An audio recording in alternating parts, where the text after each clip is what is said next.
Okay.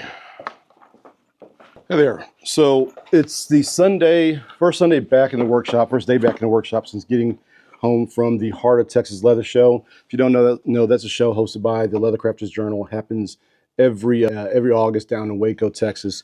It's a bit of a trade show for the leathercraft industry. Lots of classes going on down there, lots of vendors and exhibitors and things like that. Myself and Michael Magnus, who is my co-host for the Beyond the Workbench podcast you may have heard of. If you haven't, go check that out on Apple or Spotify. We go down there. We also teach some classes. Most of our classes focus on some type of business topic.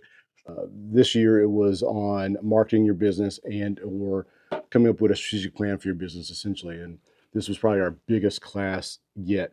2 classes. It was fantastic. So got a lot of good feedback from folks. Seems like we were able to help a few people out, give them some good information. Probably not tell them anything they didn't know, but more than anything, give them a different way, different angle to look at their business and think about growing their business, differently than they had in the past. So what else did I do?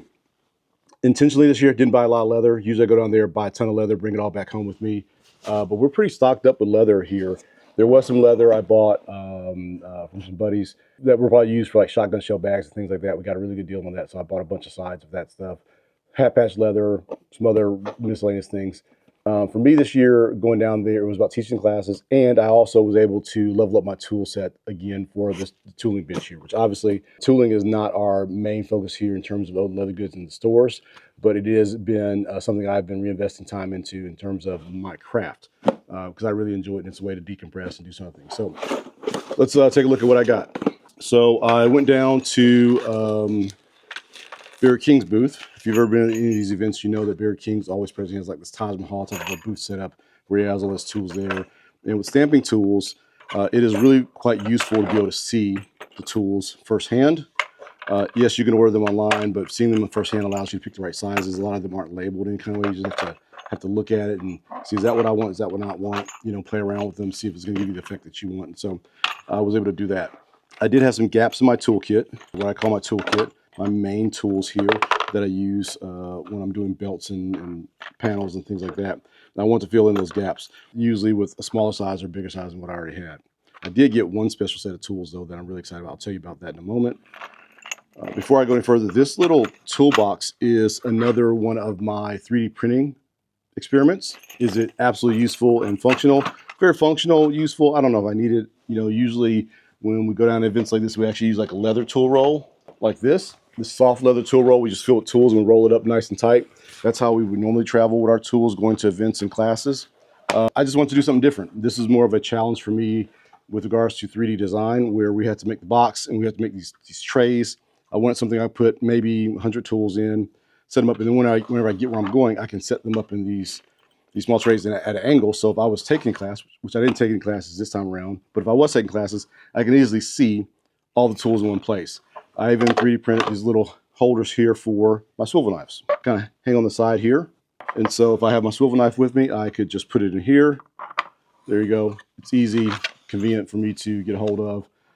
Some of these classes will last 4 hours or even 8 hours, or some of them even go multiple days. It's nice to be able to have your tools lined up in one place and be able to grab the ones you want, see what you have to work with, and then move on. So that's what this toolbox was all about. Again, maybe it wasn't all that functional. Maybe it's not all that needed. I'm not saying that anyone else needs to do this for their setup. But for me, it was a design challenge. And design challenges is how I improve my craft, whether it be leather craft, whether it be 3D printing, whatever it may be. Having a project to work on that has a functional goal in mind really helps me process that information and really design and test my skills. And so I like what I came up with this thing. If I have to do it again, maybe I will, maybe I won't. Obviously, there'll be some changes to make it a little easier to get the trays in and out and some other stuff. Maybe I'll go do that. I'm not sure. But more importantly, let me tell you what I got. So what I was able to get was some new crowners. I was able to get a couple of serpentine tools I was looking for. I got these fillers that I had never had these fillers before. Actually, I got 3 of them. Let's see, 1, 2, and 3. These little fillers here will allow me to add a little more texture and detail to some of the pattern work I've been doing and the border work. So really excited about those. In fact, in a few minutes, I'm actually going to test some of these things out here. New serpentine tool. This is a really small one, so I could actually use this on some of the, see if you can put that on the camera. Let's see. I can actually use this with some of the pancake sheaths and even some of the belts. I'm also getting ready to start my championship belt project again that I do every year for the city of Louisville. Where we do this whole like WWE style wrestling championship belt for their big tamale eating contest.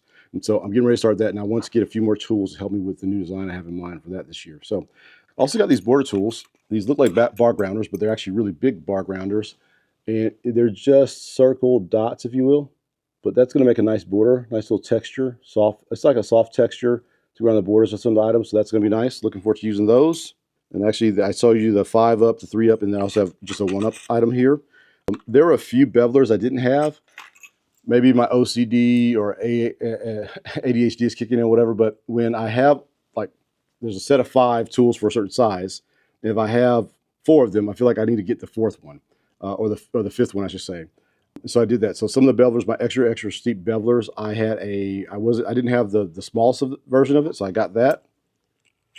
And my medium or shallow bevelers, I also had a missy gap there, so I filled that gap in as well. And then these have been very intriguing tools to me for a while.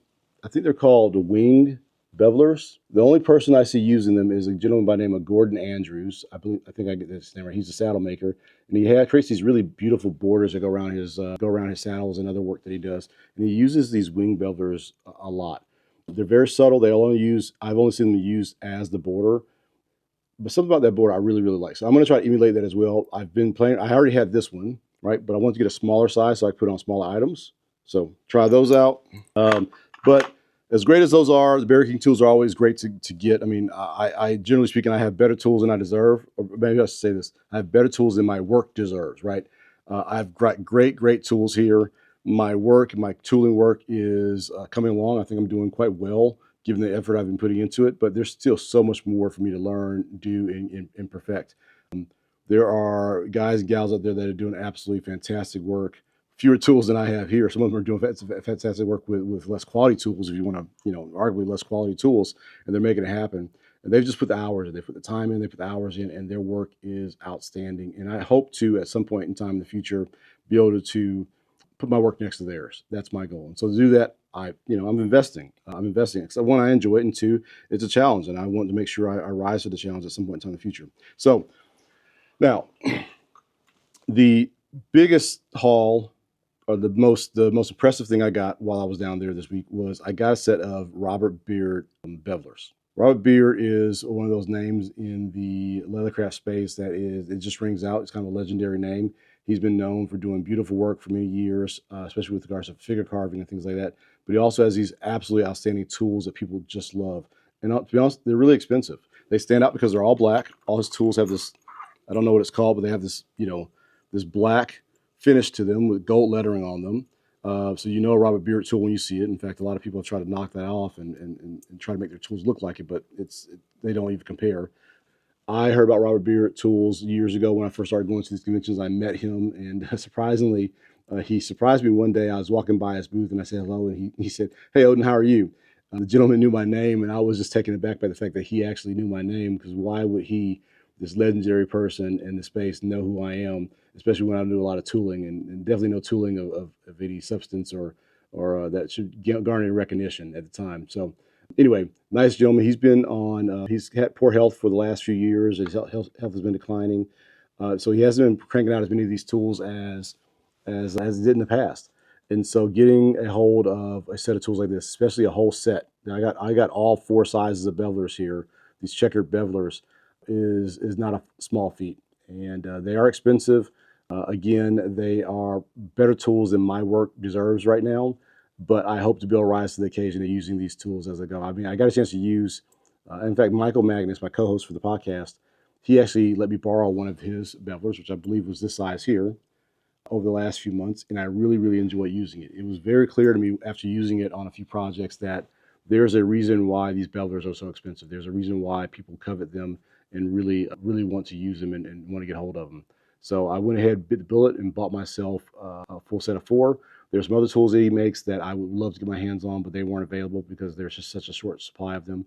He's really not making many tools right now. He does have an apprentice who's working on getting up to speed so she can make tools for him the same way he's been doing it, but it'll be a while before she's fully up to speed, so we've got to give her some time. But these are axe tools made by Robert Beard, and anyway, I can go on and on about them, but I'm really happy to have these little bit of leathercraft history here. These are the type of tools that, you know, will get handed down to someone else. They'll be coveted years from now and be appreciated. And yeah, this is probably the best find of the weekend for me. So anyway, very cool. I'm gonna actually try to use some of these today. I'm gonna do some test pieces, and I'm going to do my test layout for the championship belt too. And these are going to be the bevelers I use to do most of that work. So anyway, Heart of Texas Leather Show, great event. If you've never been down to the Heart of Texas Leather Show, I really encourage you to go. Being in a space with that many leather crafters, that many vendors and tool makers and suppliers all in one place allows you to have some really great conversations. It allows you to commiserate and share stories and learn from other people, ask questions about why they do certain things, how they do it, this and that, that you don't do when you're in a workshop all by yourself. And most of us are solopreneurs. Most of us are solo artists and craftspeople. We spend most of our time alone in our workshops. I'm fortunate to have a team here most of the time, but most of us are alone. And so going to events like that and talking to people maybe you've seen a message to a message or two to on Instagram or Facebook, but then you go there, you actually see people in person. There's just no other experience like it. Waco's a great show. The next one's going to be in Prescott, Arizona in February, I believe. That's going to be a good event. There's also one hosted by Illume. That's going to be in Las Vegas. I believe that's in January. And then after that, there's going to be Sheridan, Wyoming, and one in Pendleton, Oregon, which will also be a good show. I've been to Sheridan. I will go to Sheridan again this year. It's a really good experience. I've not been to Prescott or Pendleton. I'm looking forward to going to those two events this year as well. So I'm going to try to hit all the shows, all the events this year. Maybe do some teaching at all of them. Maybe not. We'll see. The business class me and Michael have been going over really well, and I feel like we're actually able to really help some folks transform the businesses and get them pointed in a good direction. So we're going to continue doing that as long as they'll have us. So anyway, that's kind of the breakdown. That's kind of the rundown for the weekend. I'm going to, it's Sunday morning here. It's about 6:30 in the morning. I'm going to take a few minutes, maybe an hour or so, to do some tooling, do some test cuts, kind of get back in the groove of things here before I have to get back into orders in the back. And before anyone else shows up to work, I can have the workshop to myself to do that type of stuff. So you guys have a great Sunday. You guys have a great weekend, whatever's left of it. And hopefully you have a great start to the next week. See you. Bye.